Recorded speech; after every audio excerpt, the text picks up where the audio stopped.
Boa tarde a todos. Sejam bem-vindos à conferência de resultados do primeiro trimestre de 2021 do Grupo Soma. Essa apresentação e o release de resultados estão disponíveis na central de resultados do site RI da companhia. E, além disso, aproveito para informar que esse evento está sendo gravado e também ficará disponível no nosso site RI. Feitos os devidos avisos, gostaria de passar ao slide de abertura para falarmos da agenda do dia, que se concentrará basicamente em 3 grandes pilares. Para iniciar, nosso CEO, Roberto Jatahy, irá contextualizar de forma macro a estratégia como nós navegamos no trimestre e nossa visão de futuro. Posteriormente, eu venho para apresentar os resultados financeiros do trimestre e, feito esse detalhamento, faremos uma apresentação mais granular da transação entre Grupo Soma e Hering, passando pelos principais drivers estratégicos e financeiros do deal. Por fim, abriremos para o Q&A. Bom, passo a palavra ao Roberto para que possamos iniciar a apresentação.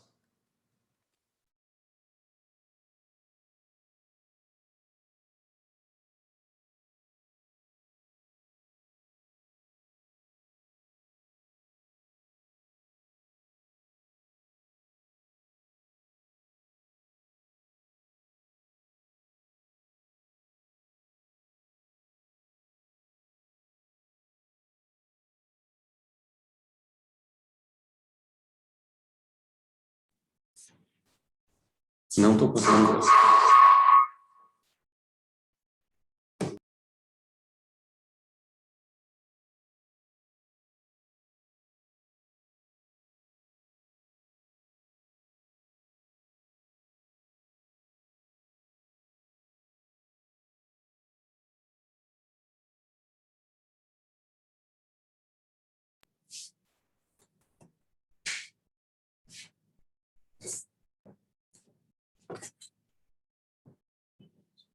Entendi.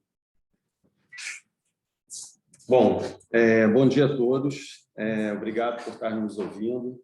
Vamos falar um pouquinho do resultado do primeiro trimestre e, na sequência, vamos falar um pouco de Hering, passando por alguns highlights que nós tivemos INV e Farm Internacional. Primeiramente, a gente tem que contextualizar as dificuldades que nós tivemos no primeiro trimestre de 2021. Saímos de um último trimestre de 2020 super esperançosos, que a vida voltaria ao normal, e fomos surpreendidos aí por uma segunda onda, gerando uma certa complexidade, várias lojas fechadas, uma certa insegurança das pessoas novamente em sair de casa, mas ainda assim a gente apresentou um crescimento de receita de 17% versus o primeiro trimestre do ano passado. No digital, a gente tem um crescimento de 75,3% se comparado ao mesmo período. No atacado, o crescimento foi de 45,6%. E a Farm Global continua entregando resultados fantásticos de 3 dígitos, crescendo 135,5% sobre o mesmo período do ano anterior. Falando um pouco da parte de clientes, tivemos aqui, e é um pouco da nossa tese, de ganho de market share, tivemos um incremento na nossa base de clientes de 21,9% se comparada ao primeiro trimestre de 2020.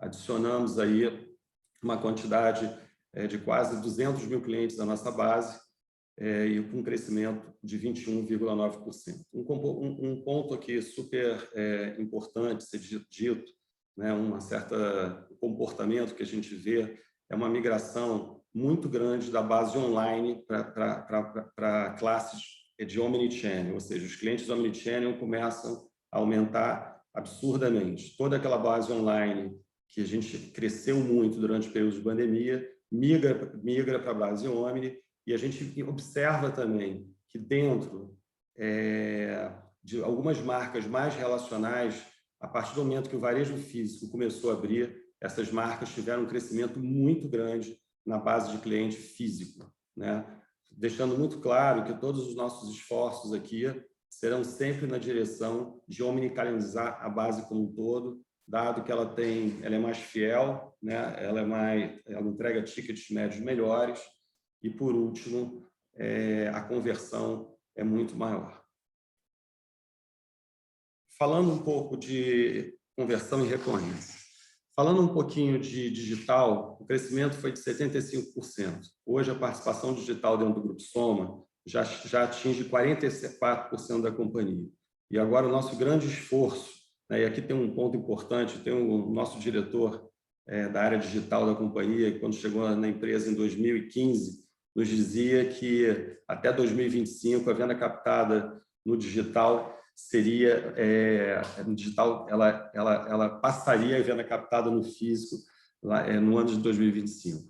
Dentro da nossa visão, dado a questão toda da pandemia e a nossa eficiência digital, a gente já começa a perceber que talvez em 2022 ou 2023 a venda captada no digital já ultrapassa a venda do varejo físico. Um outro ponto importante, dado o aumento da participação da venda captada no digital, é a gente olhar um pouco para a margem bruta. Cada vez mais nós produzimos conteúdos digitais que emocionam e que, de alguma forma, engajam nossos clientes, saindo um pouco de conteúdos promocionais, enfim, e com um objetivo muito claro de capturar esse aumento de margem. Falando um pouco da plataforma Mais Vendas, né, o Omnichannel completo. Essa plataforma teve 450 mil acessos no trimestre, e o grande ponto aqui é que grande parte desses acessos vem das multimarcas, da nossa integração do projeto multimarca. Hoje, todas as multimarcas têm acesso a um conteúdo unificado, assim como nossas lojas. Já uma série de ferramentas dentro da plataforma já estão disponibilizadas em 100% das nossas lojas, inclusive em grande parte das multimarcas, como carrinhos de checkout. As vendas já podem ser acompanhadas em tempo real, inclusive nas multimarcas. É uma plataforma, fora os outros entregáveis da plataforma, que são agendas de vendedor, uma série de outras regras de CRM. É uma plataforma que a gente entende ser bastante robusta e que vem nos entregando resultados cada vez melhor ao longo do tempo. Aqui a gente fala um pouco do projeto multimarca, né? Numa tese que nós tínhamos, que existia um volume de stockout relevante dentro das multimarcas. Aí a gente olha que o CAGR, desde o início desse projeto, ele já atinge 18,8%. E um outro dado interessante é a aceleração da adoção desse modelo de negócio. Quando você pega num trimestre, o CAGR chega a 36,7%, nitidamente deixando claro para a gente que a adoção está ganhando tração, está ganhando velocidade. Esse ano a gente pensava em alguma coisa perto de 80 milhões de reais nesse modelo, e a gente já começa a acreditar em alguma coisa perto de 100 milhões de reais. Ou seja, é um projeto que a gente acredita bastante, é um projeto que rentabiliza a multimarca e, de alguma forma, unifica todos os estoques e gera valor para todos os stakeholders. Falando do Live Commerce. Live Commerce é uma operação, como a gente tem dito,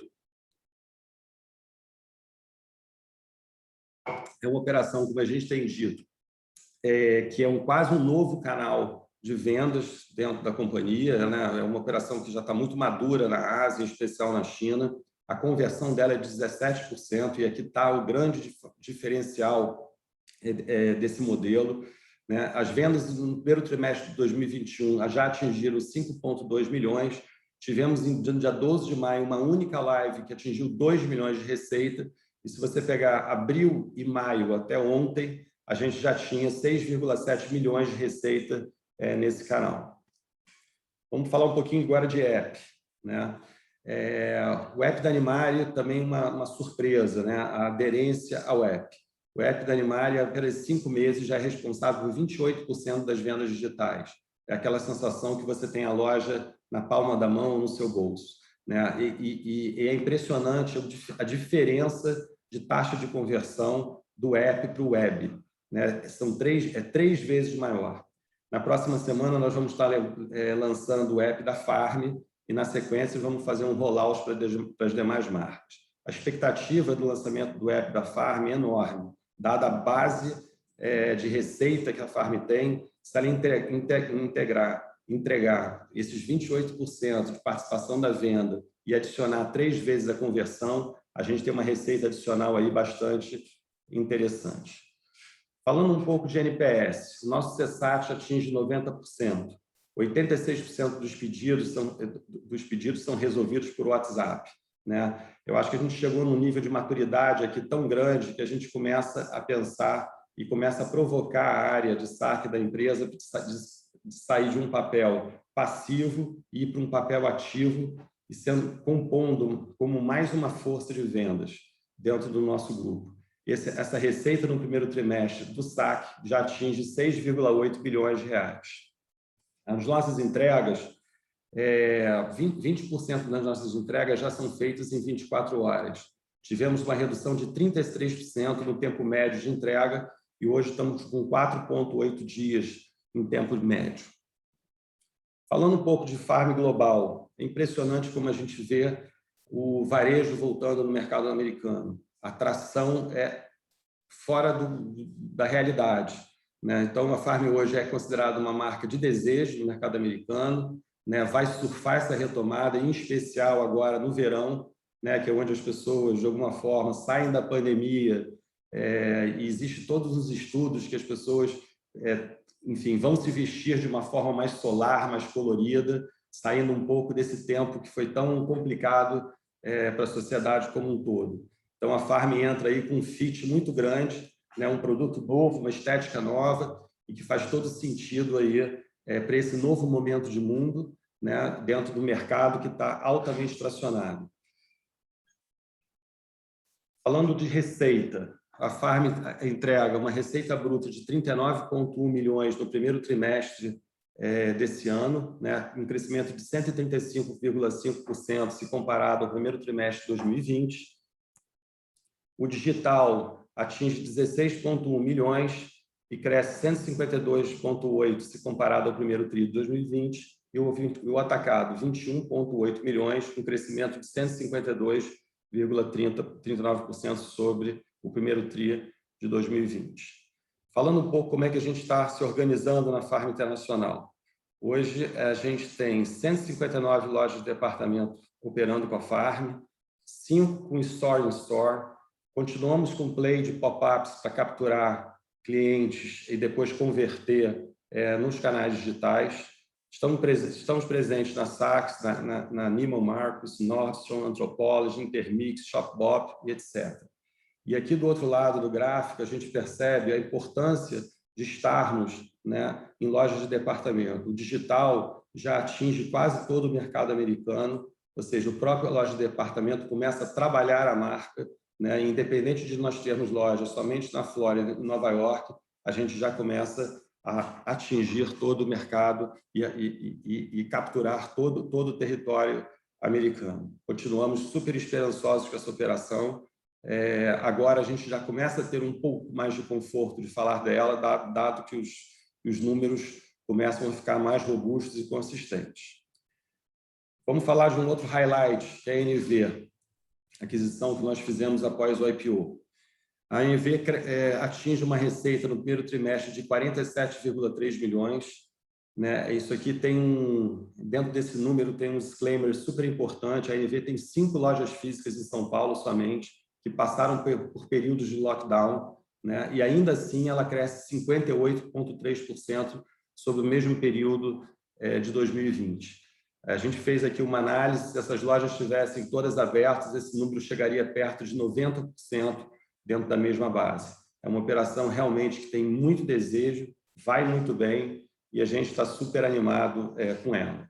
No digital, ela entrega 24,9 milhões, com um crescimento de 79,5%. Eu acho que é importante falar aqui que a gente ainda não temos todos os aparatos tecnológicos implantados na NV, dado que ela não operava o nosso ERP e não tinha a plataforma VTEX. Então, nenhuma das APIs que gera grande valor para a experiência digital está plugada ainda dentro da NV. Eu acho que tão logo isso aconteça, a gente entende que esse número vai para outro patamar.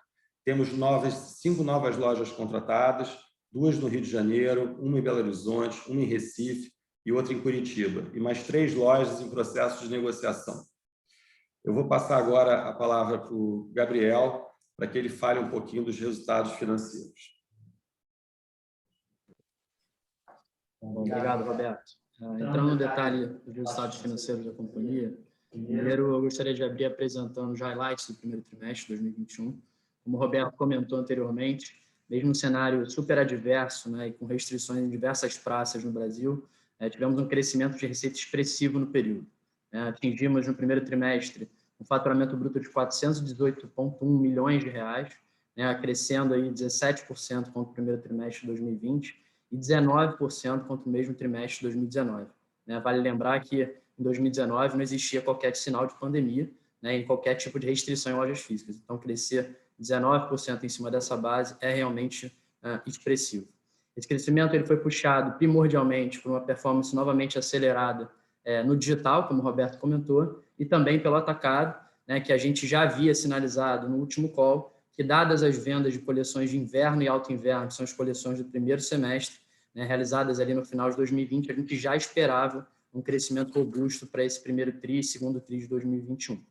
O digital foi novamente um destaque, né, crescendo 75% versus o mesmo período do ano passado e mais do que triplicando versus o primeiro trimestre de 2019. Um outro destaque também muito positivo, né, o Roberto falou bastante agora, vem da operação internacional da Farm Global, né, que continua a nos surpreender mês após mês. Nesse trimestre, a operação entregou um faturamento de 39,1 milhões de reais, um crescimento de 135%, e já vem se consolidando, conforme apresentado aí pelo Roberto, como uma realidade efetiva, né, e uma importante avenida de crescimento para o nosso grupo. A margem bruta foi, mais uma vez, destaque no trimestre, né, crescemos 5,5 pontos percentuais versus o primeiro trimestre de 2020 e atingimos aqui 74,6% de margem bruta no trimestre. Cabe destacar, né, uma aceleração da margem, inclusive, sobre o primeiro trimestre de 2019, como eu comentei, no momento em que não havia qualquer cenário de pandemia. Então, mostrando a nossa capacidade de aceleração do giro a preço cheio, né? A gente entregou 3 pontos percentuais acima do primeiro TRI de 2019. Fechando o trimestre com EBITDA de 23,4 milhões de reais e um crescimento de 254,5% versus o primeiro TRI de 2020. E o lucro líquido atingiu 14,9 milhões de reais, revertendo o prejuízo apresentado no mesmo período do ano anterior. Passando aí ao próximo slide, e entrando um pouquinho mais no detalhe, né, aqui a gente apresenta a receita aberta pelos canais, né, da companhia nesse primeiro trimestre. No varejo de e-commerce consolidados, a gente cresceu 11,8% no trimestre, versus o mesmo período do ano anterior. Essa performance ela foi naturalmente muito puxada pelo e-commerce, que apresentou crescimento de 75%, como falamos. E os primeiros meses do segundo trimestre, eu acho que vale a pena comentar, inclusive já vem se mostrando bastante positivos no combinado de varejo de e-commerce, com uma performance muito descolada de 2020 e com crescimento, inclusive, versus 2019. Só a título de exemplo, no Dia das Mães, já vimos uma retomada importante, com crescimento duplo dígito alto contra os 2 últimos anos. Nossa percepção é que o crescimento robusto observado nesse mês de maio, ele não tem apenas uma correlação com a abertura do varejo físico por essência, mas também com uma sensação dos nossos clientes de uma retomada desse cenário de normalidade, o que favorece sensivelmente o consumo. Falando do canal de atacado, entregamos no atacado um crescimento, um trimestre, uma receita de 111,5 milhões de reais, o que representou um crescimento aqui de 45,6% versus o primeiro trimestre de 2020. Essa já era uma expectativa da companhia, como eu comentei, dado que a gente havia realizado boas vendas de showroom no final do ano passado, e também, obviamente, puxados por Animal e Farm, um destaque importante que Animal e Farm puxaram boa parte desse crescimento dentro do atacado. Esse canal tende a apresentar para os próximos trimestres um forte crescimento, principalmente no segundo TRI, dado que ano passado, por uma decisão estratégica executada no auge da pandemia, em março de 2020, a companhia decidiu segurar os estoques de atacado, protegendo lá a saúde financeira dos nossos multimarcas e utilizando esse estoque para a manutenção da nossa base online aquecida. Na receita consolidada, entrando um pouco já no total da receita, fechamos o trimestre com 418,1 milhões de reais e um crescimento de 17% contra o primeiro trimestre de 2020. É importante frisar que esse crescimento foi ainda maior se comparado a 2019, como eu comentei, com 19% de crescimento. Nos gráficos do lado direito, é importante salientar a robustez dos nossos canais digitais, ganhando cada vez mais participação e saindo de quase 15%, na verdade, desculpa, no próximo slide. No próximo slide, o gráfico lá que a gente quebra, aqui as pizzas, a gente vê que a gente sai de um crescimento de 15% em 2019, um share de receita de 15%, e leva esse share para 44% nesse trimestre. né, já em linha com o que o Roberto comentou, de que a gente acredita para os próximos anos, inclusive com o canal digital superando o canal físico num horizonte de tempo relativamente curto. Esse é um movimento que, nesse momento, obviamente, está impactado pelas restrições no físico, mas já mostra essa tendência importante de consolidação do digital no share total da companhia. Passando aí ao próximo slide, e aí falando um pouco do lucro bruto, tivemos um trimestre muito positivo, né, com forte aceleração do giro a preço cheio, que impactou diretamente a nossa margem. Apresentamos um crescimento de 31,3% do lucro bruto versus 2020, como resultado aqui de um menor nível de desconto, né, maior giro a preço cheio naturalmente, principalmente nos canais digitais, que entregaram uma margem bruta 18% superior ao mesmo período do ano passado. Uma gestão mais eficiente de estoques off, né? A gente sabe que nossos estoques estão extremamente saudáveis nesse momento e a gente tem feito uma gestão muito eficiente dessa linha. E, por fim, a contribuição da Farm Global, né? A Farm Global ela tem dado ampliação do seu share no mix total da companhia, né? Que ainda é pequeno, mas que a gente entende que vai crescer ao longo do tempo. Como a Farm Global apresenta uma margem bruta maior do que as demais marcas, né? A segunda maior margem bruta da companhia, atrás apenas da Cris Barros, né? A gente entende que isso também contribuiu, né? E teve uma participação no crescimento da margem dentro desse trimestre. Né? A gente teve um ganho de margem bruta de 5 pontos percentuais comparativamente ao primeiro trimestre de 2020 e, mais importante, como eu comentei, 3 pontos percentuais sobre um período pré-pandemia, lá em 2019. Passando ao próximo slide, encaminhando aqui ao bottom line da companhia, fechamos o trimestre com EBITDA de 23,4 milhões de reais, né, um crescimento expressivo comparativamente ao mesmo período do ano anterior, mesmo no cenário de extrema diversidade do ponto de vista das lojas fechadas dentro desse trimestre. Né? Apresentamos um crescimento de 254,5% ano contra ano e uma margem de EBITDA de 6,6%. Cabe salientar, eu acho que é um ponto importante que afeta o nosso EBITDA, é que a gente vê esse resultado como muito positivo, né, principalmente considerando que a gente carrega temporalmente, né, e a gente já havia comentado isso no nosso último call, uma ineficiência temporal no nosso SG&A. Né? Dado o cenário de restrições aí imposto pela pandemia, né, o resultado das nossas marcas tem sido fortemente afetado por um overlap entre o custo de ocupação, né, nos shoppings principalmente, e o ad cost. Dada a menor receita nesses canais físicos por conta da pandemia, né, e essa menor flexibilidade que a gente tem visto nas negociações com as redes de shopping, a gente acaba carregando o custo de ocupação nesse momento maior que o histórico. Né? Na contramão, a gente continua consistente, a gente vem comunicando isso, muito consistente nos parâmetros de investimento em ad cost na companhia, né, entendendo que esse canal digital vai continuar a ser o nosso grande driver e vetor de crescimento das nossas marcas daqui para frente.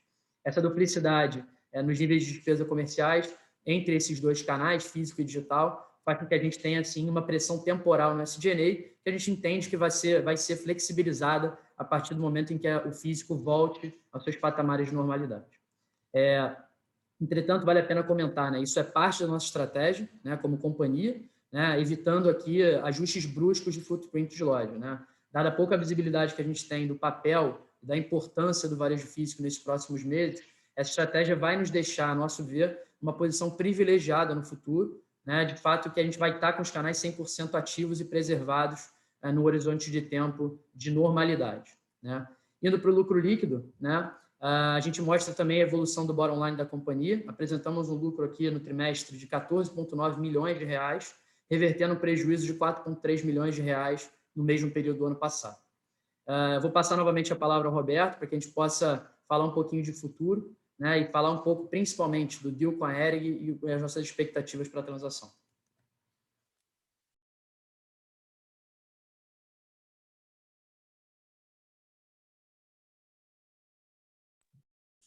Obrigado, Gabriel. Esse talvez seja o tema mais estratégico da apresentação. Né? A gente teve um primeiro trimestre, como a gente falou, que na nossa visão foi excepcional, surpreendente diante dos cenários. E a gente vai explicar um pouquinho de toda a tese Hering e de tudo que aconteceu desde o momento que a gente saiu do IPO. Então, vamos voltar à tese do IPO, onde montamos uma plataforma que a gente comunicou, que montamos uma plataforma que acelera marcas de alto valor percebido, aportando nelas inteligência de gestão, tecnologia, cultura digital, melhoria do modelo fiscal, sourcing e estrutura de capital. Falávamos em white spaces, em nosso portfólio que precisavam ser preenchidos, e eles passavam por aquisições de marcas mais democráticas, aumentando o nosso mercado endereçável, uma operação fitness, uma marca focada em produtos confortáveis que endereçam o comportamento mais contemporâneo de consumo, assim como artigos mais básicos. Nosso pipeline de potenciais aquisições tinha mais de 15 marcas. Abrimos 7 processos desde o período do IPO e conseguimos fechar um deal espetacular com a NV, mas apenas um deal. O que encontramos nos demais processos foi uma deteriorização enorme dos ativos, dada a alta alavancagem proveniente dos impactos mais profundos do que esperávamos, esperávamos em relação à pandemia, como recontaminação, segunda onda e dificuldade de acesso às vacinas. Uma aquisição desta só seria possível em múltiplos inimagináveis sobre o EBITDA de 2019, dado realmente o que a gente viu de deteriorização. Dito isso, somos uma empresa que gosta de desafios e precisa crescer. Este é o nosso compromisso com o incrível time que formamos dentro de casa e que precisa de oportunidade, assim como os investidores que apostaram em nossa tese de crescimento sustentável e, em especial, na nossa capacitação de execução. A Hering é um velho namoro da equipe criativa da Farm. Sempre foi um sonho aprofundar nosso relacionamento com a marca, buscando um ganha-ganha, através de collabs que gerariam e geram, se bem feitos e bem executados, valor para as duas partes. Diante desse cenário, no final do ano, diante do cenário de dificuldades de aquisições de ativos que estavam fora do nosso, que estavam dentro do nosso sweet spot, nos aproximamos da Hering. E a cada conversa e interação com o Thiago, percebíamos que tínhamos uma grande interseção em alinhamentos de ideias para uma potencial construção de uma nova Hering.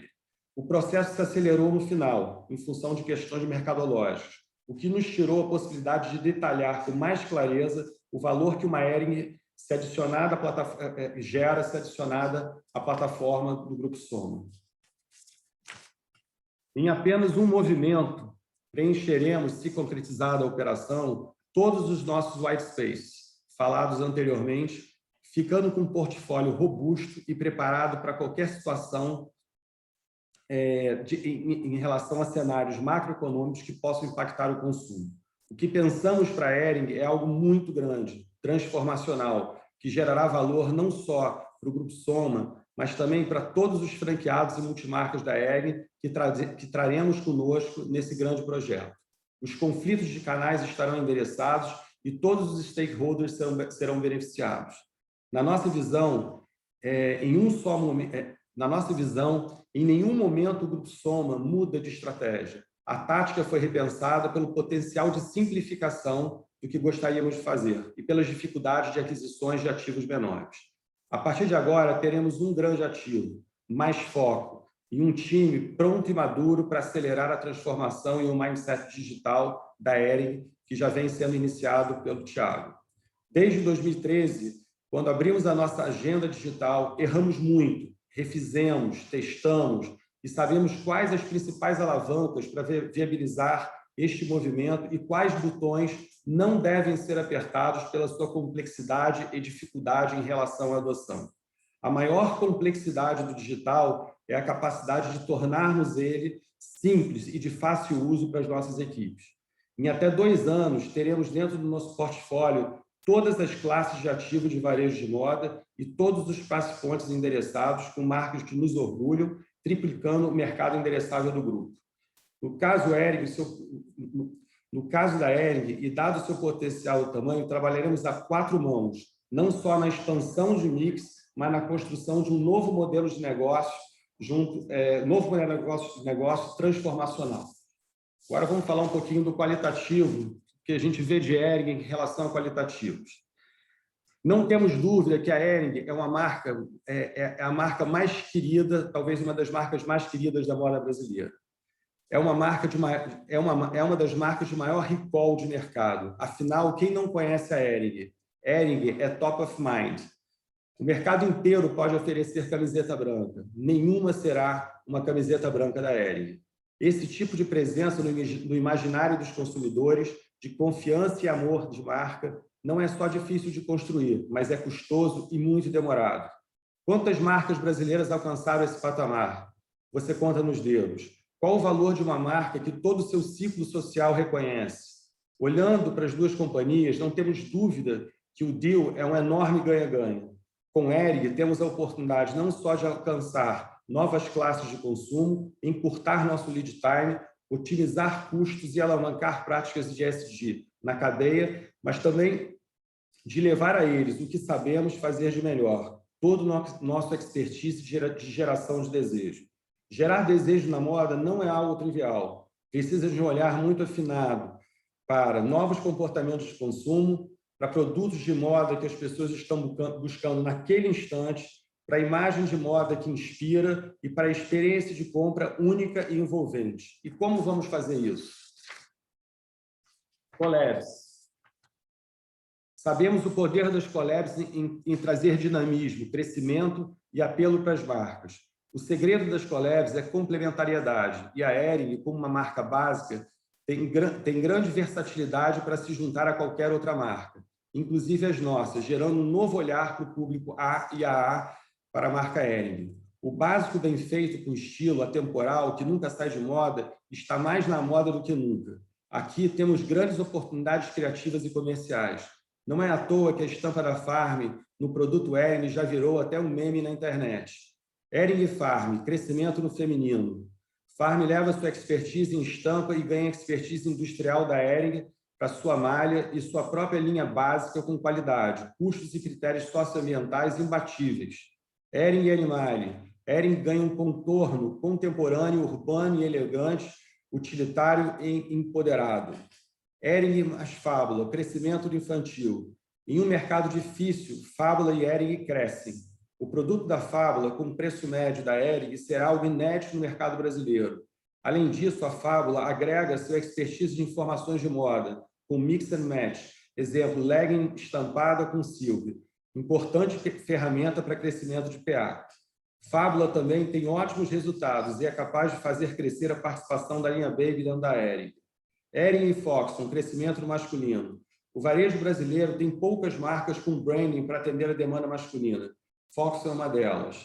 Hering mais Cris Barros, luxo acessível. O aspiracional do autêntico luxo brasileiro democratizado com alma e poesia. Hering e Nativosa, NV. O trabalho cromático, lindo, cheio de personalidade da Nath, nos básicos da Hering, atualizando a marca para o público nativo digital.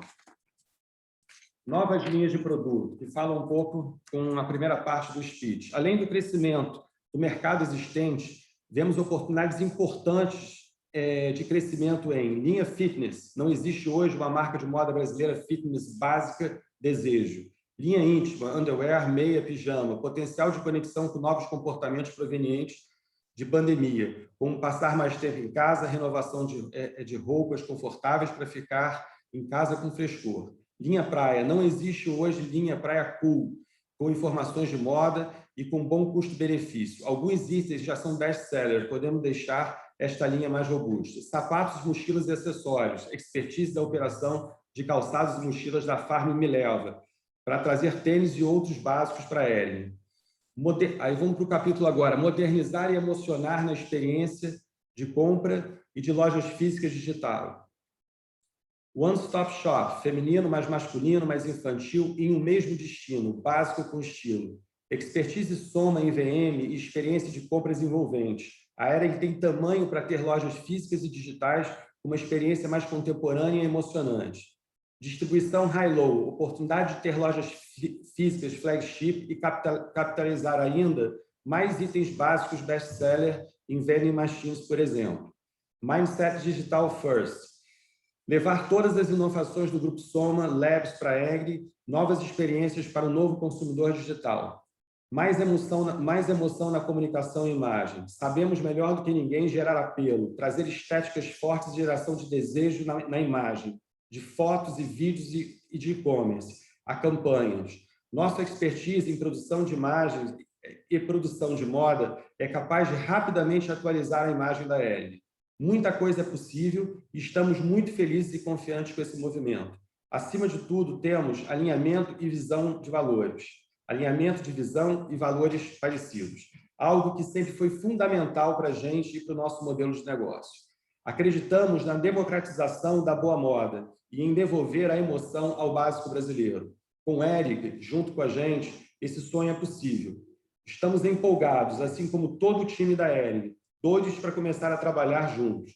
Nossos times, assim como eu, temos certeza que vamos entregar. E aqui não vai uma promessa, e sim uma profunda crença na nossa capacidade de execução e criatividade. Eu acho que é importante aqui a gente dizer, eu vou passar daqui a pouco para o Gabriel, que existe, obviamente, quick wins, né? E ele vai explicar isso para vocês, mas isso está longe de ser a motivação do nosso deal com a Hering. O que a gente pensa e o que eu converso com o time da Hering, basicamente, né, eu estou impedido nesse momento, basicamente converso muito com o Thiago, né, a gente montar algo transformacional. Acho que a Hering consegue nos entregar um modelo de negócio completamente diferente e a gente vai para um outro patamar, trazendo a Hering para o Grupo Soma, uma complementariedade incrível dentro do nosso portfólio, num único movimento, e a gente focando em ativos que realmente fazem sentido. Eu vou passar aqui para o Gabriel, ele vai falar em alguns quick wins, né, que justificam aqueles 200 milhões que foram falados no call, mas, de novo, eu quero salientar que esses 200 milhões, eu jamais entraria numa operação complexa como essa, uma operação grande, faria um movimento tão importante para capturar 200 milhões de sinergia. Tem muito mais a ser capturado, tem muito mais a ser construído, e a gente vai chamar um Investor Day e vamos aprofundar isso no detalhe e explicar não só a parte qualitativa, quanto a parte quantitativa desse movimento. Gabriel, por favor. Obrigado, Roberto. Você puder passar, por gentileza, Roberto, os próximos slides?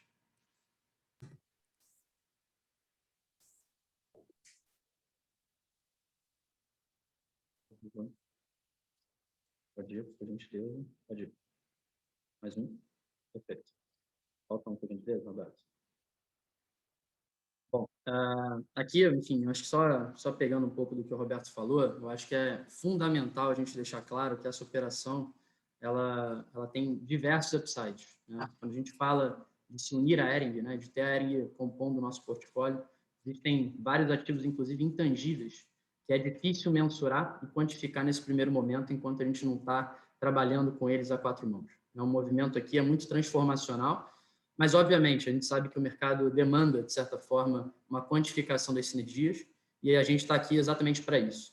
É importante que fique claro que essas sinergias, elas são aquelas sinergias preto no branco, tá? Tem uma série de sinergias aqui não quantificadas, na verdade, quantificadas por nós, mas que a gente não vai apresentar aqui, porque a gente entende que são, de fato, partes da operação que a gente vai precisar, de fato, demonstrar e mostrar para vocês no Investor Day, tá? Então, entrando nas alavancas quantificadas aqui, já apresentadas, a gente vai apresentar basicamente 9 grandes alavancas, tá, de sinergia, quebrando em 3 grandes grupos. Primeiro grande grupo, sinergias ligadas ao top line, a receita, sinergias ligadas ao custo e à despesa, e sinergias ligadas ao cash flow. Tá? Entrando nas sinergias de receita, a gente tem 2 grandes sinergias. Uma primeira que é em relação a uma aceleração do digital. A gente entende que a gente vai apoiar muito a Hering nesse processo de transformação que a Hering já havia iniciado. E segundo, uma questão de cross-sell entre PDVs de multimarca, que é o Grupo Soma bebendo um pouco dessa expertise e capilaridade que a Hering tem. Pode passar, por gentileza, Roberto? Entrando nesse primeiro slide, eu acho que aqui é muito importante deixar claro por que a gente acredita que a gente vai acelerar o digital. A gente entende que o Grupo Soma já atingiu um nível de maturidade tão profundo, né, com algumas séries de alavancas, por exemplo, o Código Vendedor, que é um negócio que está maduro e foi criado, inclusive, pelo Marcelo na Farm lá em 2013, né, a integração full, como o Roberto comentou ali, com mais vendas entre todas as nossas multimarcas, as multimarcas da seção do estoque hoje do Soma, a gente entende que a gente pode extrapolar isso para um horizonte bem robusto e bem profundo dentro da Hering, inclusive colocando as franquias nesse hall de integração. Toda a impulsão que a gente pode trazer através do código, multimarca e franquia, entregando na mão desses vendedores o potencial de venda dos estoques do Grupo Soma com o Hering, né? A questão do marketplace, que é a perna inversa, né? Quando, de certa forma, a Hering, né, e o Grupo Soma, através das suas marcas, acessam o estoque desses multimarcas aqui, o potencial a ser destravado no caso de Hering é, inclusive, muito maior. A gente vale lembrar que para o Grupo Soma, né, o share de atacado é alguma coisa perto de 25%, 26%. Para a Hering, o total entre franquias e multimarcas está mais próximo de 70%. Então, a quantidade de produtos de estoque que não está disponível dentro de casa, ela é infinitamente maior no caso de Hering. Então, você tem um potencial a ser destravado muito maior. Obviamente, o live commerce, como a gente falou, o Logix e todo o aparato de tecnologia que a gente aprendeu e veio desenvolvendo proprietário dentro de casa ao longo dos últimos anos. A potencial alavancagem que a gente vê em vendas por rede social, ali o social selling, né, com toda a geração de conteúdo, enfim, todo o arcabouço que vem por trás disso. E, por fim, a gente aportar, de certa forma, uma série de algoritmos e tecnologia na cadeia de valor da Hering, né, para melhoria de assertividade e qualidade das coleções. Né? A gente entende que a gente tem hoje, dentro do Grupo Soma, uma certa inteligência criada aí nos últimos anos, dentro da área de estilo, da área de operações, etc., que fazem com que a gente tenha uma melhor assertividade, um melhor giro a preço cheio. Passando ao próximo slide, e olhando um pouco qual o efeito que a gente espera efetivamente dessa aceleração da penetração digital, a gente entende que a penetração digital ela pode atingir tranquilamente 30% lá em 2025. Hoje a Hering, né, aponta para uma penetração próxima de 17%, uma receita esperada aqui de 300 milhões de reais para o ano de 2021.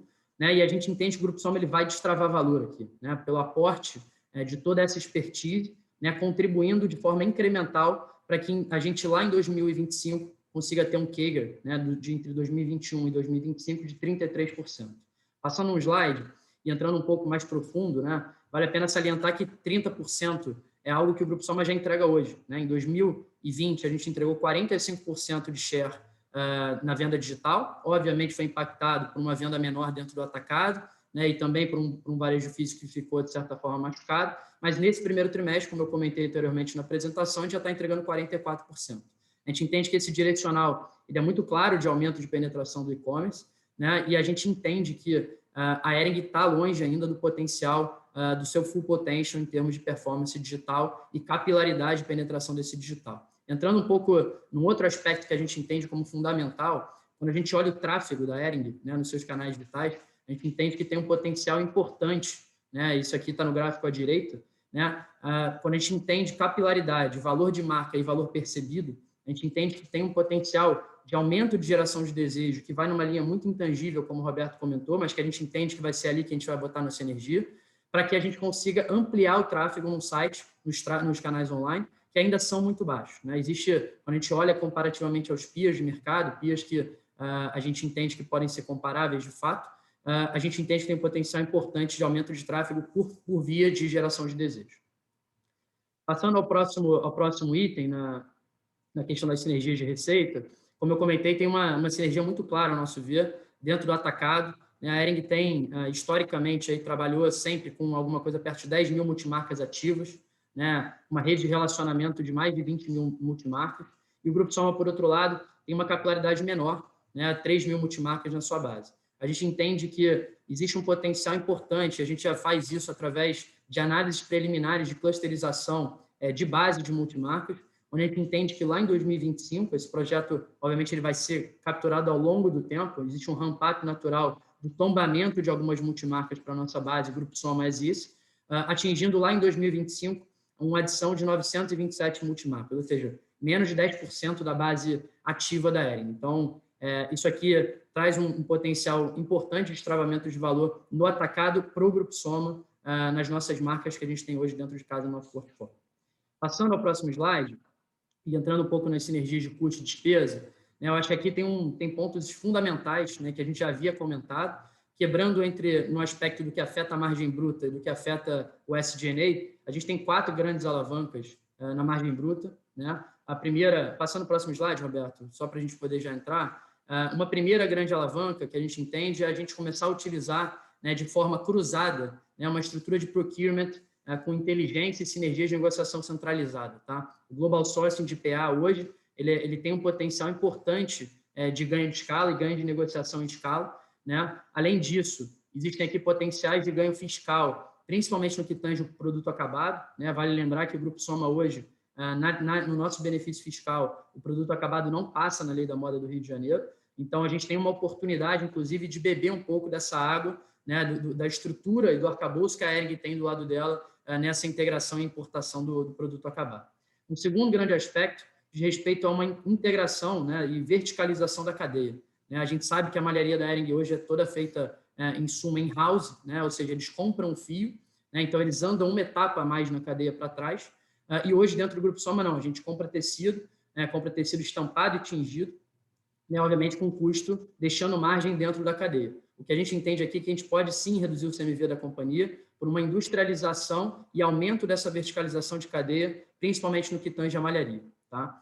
Entrando no ponto 5, né, aqui eu comentei anteriormente em relação ao Soma Labs, a gente tem um potencial importante desse uso de algoritmos de inteligência artificial e utilizando também toda a nossa estrutura de squads de data science, uma melhoria da qualidade e da assertividade de compras e distribuição dentro do varejo da Hering. Hoje, a gente entende que a gente aprendeu muito ao longo dos últimos anos. Hoje, o Grupo Soma já se utiliza de uma resposta rápida, ou seja, utiliza-se já dentro de casa uma leitura da venda que é executada para o atacado e para a franquia, para balizar e, de certa forma, drivar uma melhor compra para o varejo para o e-commerce. A gente entende que aqui tem um potencial importante a ser destravado, né, de aumento dessa qualidade, de assertividade de compra, que no final do dia vai se converter em maior giro a preço cheio e melhor margem bruta.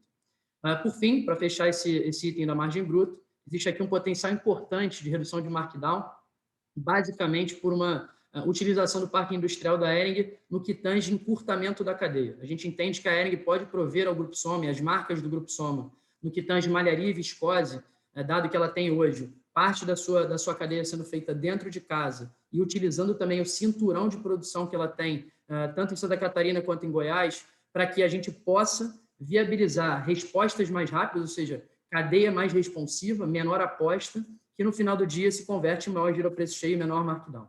Tá? Então, isso também é uma alavanca importante, principalmente do lado do Grupo Soma. Passando ao próximo slide e entrando um pouco no aspecto do SG&A, isso para nós, obviamente, de novo, não é aqui que a gente olha o deal, mas a gente entende que tem oportunidade de serem capturadas. Quando a gente olha os principais pacotes de despesa, somando o Grupo Soma e Hering, a gente tem aqui um potencial em algumas linhas, no que tange pessoal, marketing online e offline. Aqui existe um ganho potencial de eficiência, principalmente na gestão de conteúdo e mídia, né? Um ganho de escala, é algo muito dado. A questão de cadeia logística, ou seja, utilização de todo o aparato, né, e toda a capilaridade logística de centros de distribuição dos dois lados, das duas marcas, das duas empresas. Né? Toda a área de TI e sistemas, né, existe aqui um potencial importante. A estrutura de facilities e, por fim, um long tail, né, e o MDR, né, a taxa de cartão de crédito, que a gente sabe que a Hering, pelo volume que ela tem, ela acaba tendo uma taxa inferior à nossa e a gente poderia, obviamente, buscar uma oportunidade aqui. A gente entende que essa captura vai ser feita ao longo do tempo, ao longo dos próximos 4 anos. Né? Ela começa com uma captura anual ali de 1,2% no total de SG&A, chegando a 3,8%. Passando, Roberto, para fechar, sinergia de cash flow. Né? A gente entende aqui que existem duas grandes sinergias. Uma primeira que vai na linha do CAPEX, né? Ou seja, a gente se utilizar um pouco, ser um pouco mais inteligente na alocação de capital da Hering. A gente entende que a Hering vai fazer esforços muito grandes aí em alocação de investimento para esse ano, né, na ordem de 130 milhões, eu vou falar um pouquinho sobre isso, e uma questão de melhoria de ciclo financeiro. Pode passar o slide, por gentileza. Entrando na questão do CAPEX, né, o que a gente enxerga, né, isso foi inclusive comunicado pelo Thiago, pelo Rafael, por todo o time da Hering, eles planejam um investimento esse ano da ordem de 130 milhões de reais, né, dos quais 85 aproximadamente estão em TI e tecnologia. Tá? A gente entende que, dada a estrutura já instalada que o Grupo Soma tem dentro de casa, a gente poderia reduzir potencialmente 50 milhões ao ano nesse CAPEX esperado pela Hering, sem que isso, de alguma maneira, se traduza num investimento reduzido aquém do que a marca precisa. A gente vai continuar mantendo o mesmo pace de investimento, só que utilizando, obviamente, uma estrutura que já está instalada com todo o time do Soma Labs e o time de tecnologia do Grupo Soma do lado de cá. Para fechar, o ciclo financeiro, como eu comentei, nosso objetivo é voltar aos patamares, né, do passado na Hering. A Hering esticou bastante seu ciclo financeiro nos últimos anos, por conta da questão que eu comentei de melhoria de aposta, melhoria do giro. A gente entende que tem um potencial importante de redução de dias de estoque no primeiro momento, e inclusive ampliação do prazo médio de pagamento de fornecedores. Né? O Grupo Soma hoje tem dentro de casa alguma série de estruturas, né? Tem um FDIC de pé, enfim, tem uma série de oportunidades para a gente trabalhar junto e colocar foco para que a gente possa reduzir esse ciclo financeiro lá no horizonte de 4 anos. Por gentileza, pode passar, Roberto. Para fechar a apresentação, enfim, isso aqui é o combinado, né? Eu acho que é o so what de tudo que eu comentei. A gente entende que a sinergia de receita bruta, elas combinadas lá em 2025, vão trazer um potencial de EBITDA entre 108 e 126 milhões de EBITDA. As sinergias de custo e despesas combinadas trarão lá em 2025 um potencial de 158 a 185 milhões de EBITDA, combinadas aqui no efeito em EBITDA total, né, em efeito em P&L, de 266 a 311 milhões de reais lá em 2025, que trazidos a valor presente, né, trariam aqui para a gente um range entre 181 e 212 milhões, ficando inclusive muito próximos dos 200 milhões que a gente comentou no primeiro call de divulgação da transação.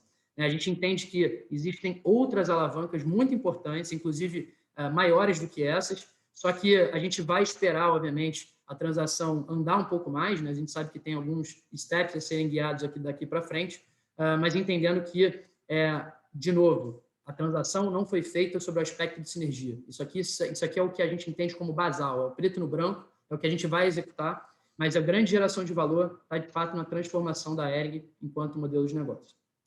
Queria fechar a minha parte comentando um aspecto super importante que, de certa forma, veio muito nessas dúvidas recentes do mercado. A gente entende que essa transação ela tem uma componente de parcela em ações que é fundamental de ser considerada quando você analisa o deal sobre um aspecto de retorno. Vale lembrar que existia naturalmente um gap, né, de múltiplos entre as empresas e que a gente precisa olhar essa transação sob uma ótica onde você paga 30% em cash e 70% em ações. Então, eu queria deixar isso muito claro, onde a gente olha para o futuro e a gente vê que a transação combinada ela tem que ser analisada sob o aspecto da sua estrutura de pagamento. Tá? Isso é um aspecto super importante que a gente tem visto que o mercado em geral não tem, de certa forma, olhado e tomado um cuidado. Enfim, vou passar novamente a palavra ao Roberto para que ele faça o fechamento e que a gente possa, de certa forma, caminhar aqui para o Q&A.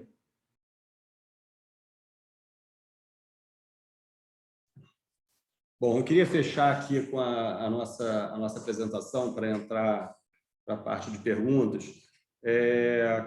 Primeiramente, dizendo que 80% do patrimônio dos sócios dessa companhia está dentro está preso, né? E a gente tem ainda um valor muito grande, né, patrimonial dentro da companhia, uma regra de liquidez muito rígida, né? Também acho que é importante dizer que quando eu entrei nesse processo do IPO, muitas pessoas falaram para mim, inclusive de mercado de capitais, dizem assim, não faça nada o que você não faria se a sua empresa estivesse fechada. Maravilha. E, por último, durante o processo do IPO, todos os nossos investidores, né, todos se apresentaram como investidores fundamentalistas de longo prazo.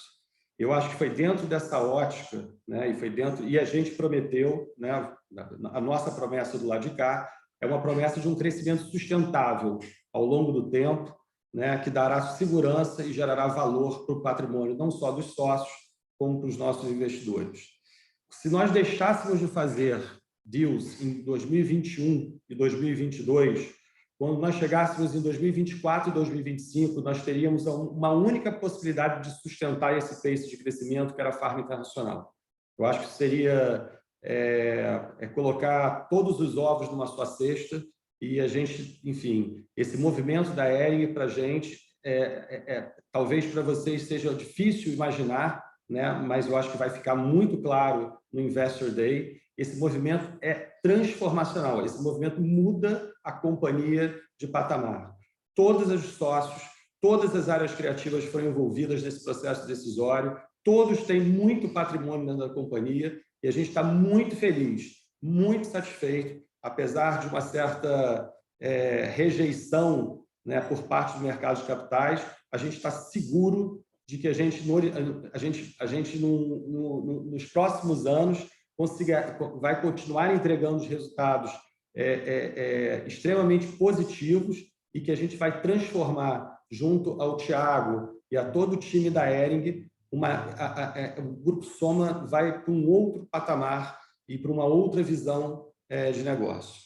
Então, eu queria abrir aqui para perguntas e, enfim, e a gente encerra aqui o nosso call do primeiro trimestre de 2021.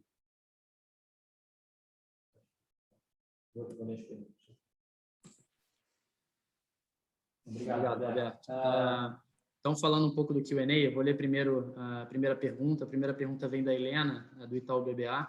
Pessoal, boa tarde. Temos duas perguntas aqui do meu lado no Itaú. A primeira é em relação à Farm Global. Temos recebido muitas perguntas dos investidores em relação a essa taxa média, né, que a gente está vendo de alta performance de crescimento nessa linha de negócio. Quais são os próximos passos para o projeto? É a primeira pergunta. E se a gente acha, né, se a gente acha que pode fazer sentido levar outras marcas para fora do país. Vou começar pela segunda pergunta, né? Primeiramente, a nossa crença, eu acho que a gente já falou isso em oportunidades anteriores, o mercado americano é muito competitivo.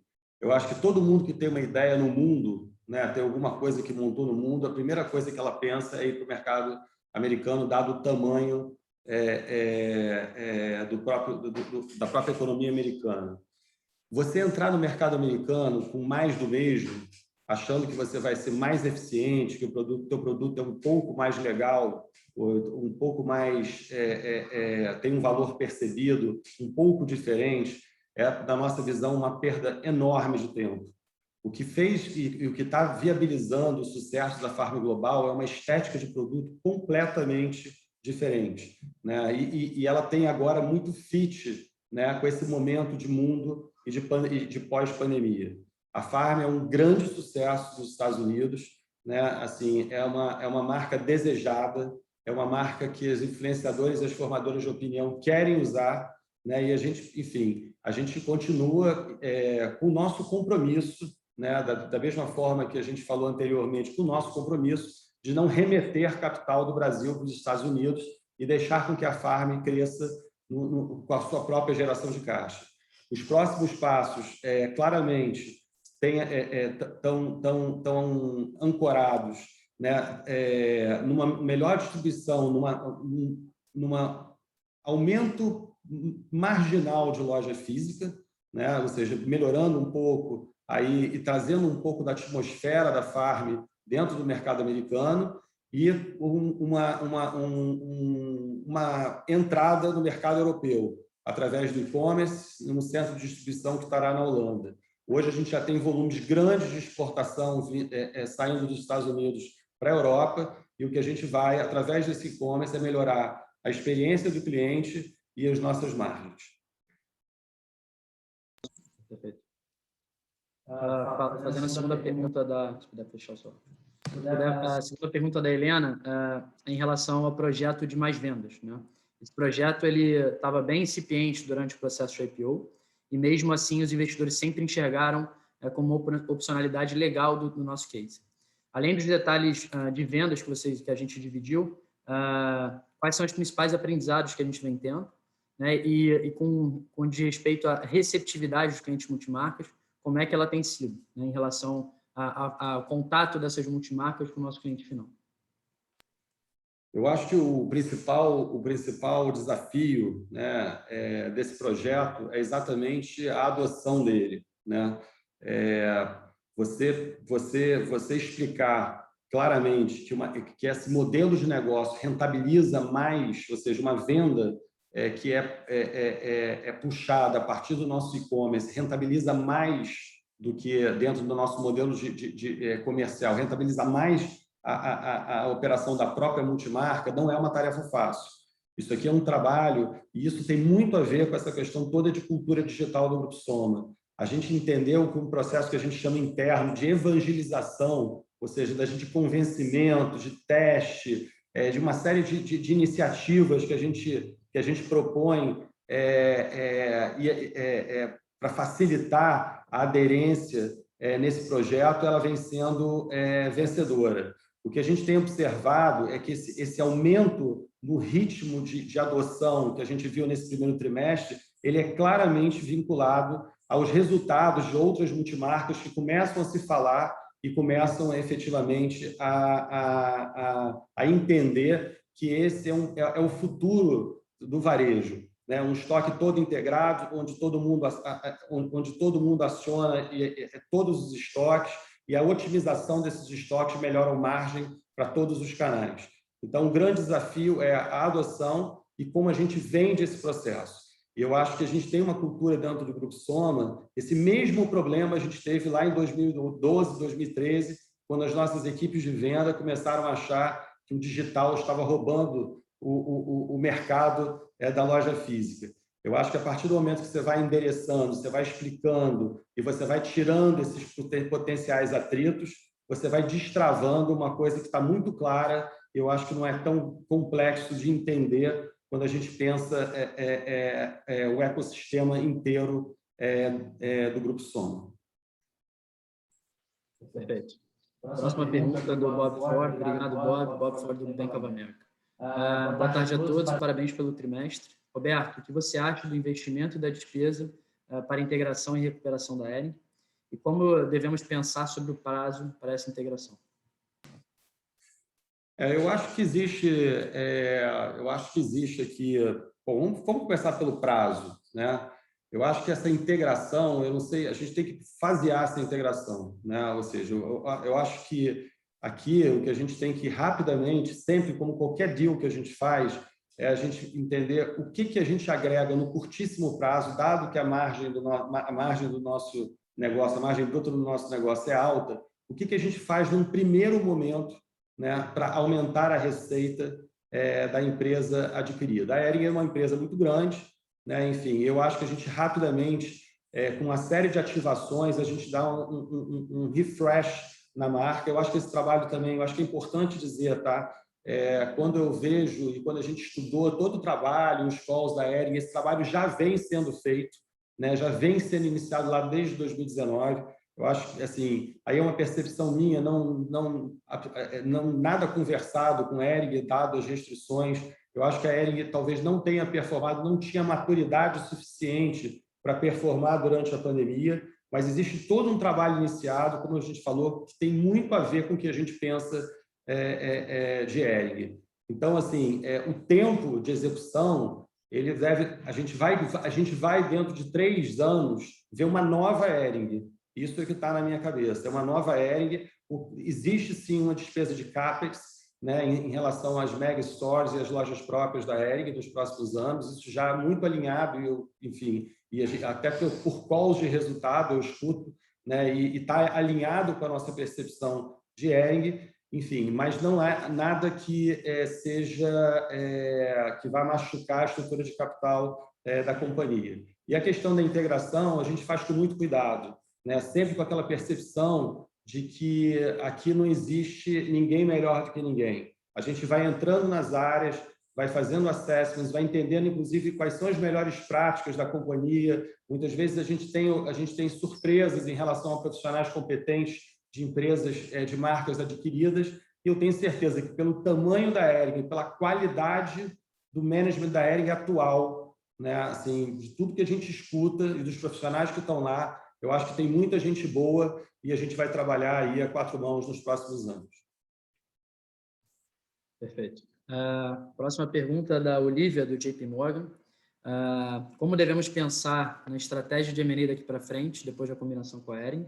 Vocês ainda consideram a expansão inorgânica fora do Soma Ventures? Essa é a pergunta da Olivia. Como a gente falou, a gente tinha... Isso acho que já está... Assim, é boa pergunta, porque a gente reforça aqui um pouco a nossa visão. Nós tínhamos aí uns 4 ativos, né? 4 classes de ativo de varejo de moda que nós precisávamos trazer, né? Então, a gente tinha lá um ativo, como a gente falava, um fitness, um conf, um ativo grande de capilaridade alta, de preço médio mais baixo, mas não popular, não tem nada a ver com classe C ou D. O que a gente pensa para a Hering é uma outra coisa, é uma marca democrática no sentido mais amplo da palavra, né? Então, quando a gente faz um deal com a Hering, é basicamente um deal que a gente endereça todos esses M&As, né? Então, a gente hoje, num cenário que a gente tinha aí de 4 anos para compor o nosso portfólio, que começa lá com a Cris Barros, mas no que tange a price point e termina com a Hering, no que tange a price point, e trazendo essa marca Hering para um cenário que ela navega em todas as classes sociais, com um posicionamento de marca bastante robusto, a gente entende que a gente encerra, no curto prazo, um ciclo de aquisições. Acho que o Soma Venture, a gente continua olhando os ativos, né? Continua vendo, isso faz parte do nosso negócio, a gente continua vendo potenciais operações com forte crescimento, mas já num tamanho de Soma Venture. Tem muito trabalho a ser feito dentro da Hering. De novo, no Investor Day, vocês vão ver o tamanho do projeto e a gente vai ficar aí uns 2 a 3 anos muito concentrado em Hering, em NV, em farm internacional e em crescimento da farm no Brasil, que tem muito lugar para crescer. De novo, sempre com compromisso de entregar resultados e crescimentos consistentes ao longo do tempo. Perfeito, Roberto. Próxima pergunta da Dani, da XP. Boa tarde, tenho 2 perguntas. A primeira, vocês poderiam falar como tem evoluído as vendas nesse início do segundo trimestre? Se possível, dando cor nos diferentes canais. E a segunda pergunta, sobre rentabilidade. A expansão da margem bruta foi muito forte no primeiro trimestre, muito superior aos nossos pares. Você poderia abrir quanto foi decorrente da forte performance da Farm Global? Como podemos pensar nessa linha para frente? A primeira pergunta, vamos começar pela segunda, Gabriel, por favor. Tem alguma pergunta mais financeira? Dani, o share, obrigado pela pergunta. O share da Farm Global, apesar de estar crescendo de forma acelerada, dado o pace de crescimento da marca, ainda é pequeno, né? Então, o impacto efetivo na margem bruta, do ponto de vista percentual, aqui os base points que a gente ganhou, efetivamente o impacto ali é menor, tá? O grande impacto ele vem do digital, que teve uma performance de margem bruta quase 20% superior ao mesmo período do ano passado e a períodos anteriores, tá? Então, respondendo de forma mais pragmática, ainda é pequeno, mas assim, a gente já fala sobre isso exatamente entendendo que, dado que a Farm Global vai ganhar escala no tempo, isso pode sim contribuir para que a gente tenha uma maior margem bruta no todo, né? A margem bruta da Farm Global, só para trazer um pouco mais de cor, ela é a segunda maior margem bruta da companhia. O markup de entrada da Farm Global ele é próximo de 6 vezes, né? Então ele só fica abaixo do markup da Cris Barros hoje, que é a nossa marca mais upscale dentro do portfólio. Então já em linha um pouco com a nossa perspectiva de ganho de margem no tempo. Passando a palavra para o Roberto, ele responder a primeira pergunta. Bom, quanto aos primeiros meses do segundo trimestre, a gente ficou muito impressionado com o que aconteceu na semana do Dia das Mães. O resultado do Dia das Mães foi assim espetacular, superando níveis de 2019 com bastante conforto e, obviamente, 2020. Né? Eu acho que isso mostra um pouco do comportamento que a gente vai observar nos próximos meses, nos próximos trimestres. A gente teve realmente, em especial em maio, até o presente momento, uma venda muito descolada para cima, se comparado a 2019. Esse movimento começa em abril, mas esses primeiros 15 dias, as primeiras quinzenas de maio, foi para a gente uma grata surpresa, né? E a gente está, diante disso, né? A gente está super otimista para os próximos trimestres. Vale a pena, só complementando o ponto do Roberto, vale a pena salientar que o ganho, essa retomada agora em maio, com o relaxamento das restrições, ela voltou e impulsionou também marcas que têm uma questão de relacionamento muito forte. Por exemplo, a Animale teve uma performance espetacular no Dia das Mães, né? Então, já dando um pouco desse direcional do que a gente acredita para os próximos tris, né, de retomada desse consumo. A gente, como eu comentei, né, durante o call, a gente tem uma questão aqui que não é somente as lojas abrirem, é uma questão de percepção, né, dessa retomada do consumo por uma questão até psicológica no viés da cliente. Tá? Então, esse é um ponto importante também para a gente trazer à tona. Passando à próxima pergunta, gostaria de trazer mais uma pergunta da Dani. Né? Dado o movimento de M&A com a Hering, enfim, acho que a gente já respondeu essa pergunta, Dani, sobre eventuais movimentos de M&A futuros, o Roberto já respondeu. Uma nova pergunta da Olivia, né? A Olivia pergunta o seguinte: nos últimos trimestres discutimos muito o perfil da consumidora digital. né, e o nível de atividade promocional que a gente apresenta no canal digital. Vocês conseguem nos dar mais visibilidade do nível de retenção dessas consumidoras conquistadas em 2020, agora que elas estão, enfim, quando a gente está com menor nível de desconto? Como é que isso tem se refletido exatamente na base ativa? Essa era uma preocupação grande que a gente tinha, né? E da minha parte, o quanto essas clientes que passaram e que entraram na nossa base, a gente comentou um pouquinho isso dentro do call, né, Olivia? O quanto essas clientes que entraram na base, que eram exclusivas online, elas entraram porque elas tinham uma aderência muito forte ao canal digital, ou elas entraram pela opcionalidade ou pela oportunidade de buscar algumas ativações comerciais feitas durante a pandemia. E quando a gente passou durante o material o assunto de base ativa de clientes, a gente chegou a comentar que a gente ficou até surpreso com a migração, né, imediata dessa base exclusiva online para a classe de Omnichannel, né, para a base Omnichannel. Esse cliente online ele tem se mostrado mais frequente, né? A gente não vê um churn diferente dele do que a gente via antes, mas, de novo, né? Eu ainda gostaria de observar os próximos trimestres. A nossa base de cliente aumentou bastante, né? Como a gente viu nesse trimestre, se comparado ao ano passado, ao mesmo período do ano passado, aumentou também sobre o trimestre o trimestre anterior, e a gente vê esse movimento, essas clientes ficando na base com recorrência muito alta, né? Enfim, não temos, e isso era uma coisa que me preocupava pessoalmente, né? Mas a gente, graças a Deus, aqui está vendo isso voltando para a normalidade e a gente empurrando essa cliente, né? Ou seja, empurrando entre aspas, obviamente, para um local de omnicanalidade, onde realmente ela vai gerar muito mais valor para a gente. Perfeito. Bom, passando à próxima pergunta, também da Olivia, olhando o plano de expansão, né, principalmente Farm, Fábula e Foxton, por um lado, a Hering, enfim, traz uma expertise de franquia, né, que poderia acelerar o pace dessas aberturas dessas marcas. Por outro, o nível de omnicanalidade da empresa, né, está bastante acima dos níveis esperados durante o IPO. Como é que a gente entende esse portfólio ideal dessas marcas, né, e essa estrutura de lojas olhando para o futuro? Assim, a gente nada muda, né, em relação às aquisições anteriores e os projetos anteriores de crescimento de Foxconn, de crescimento de Farm no Brasil, da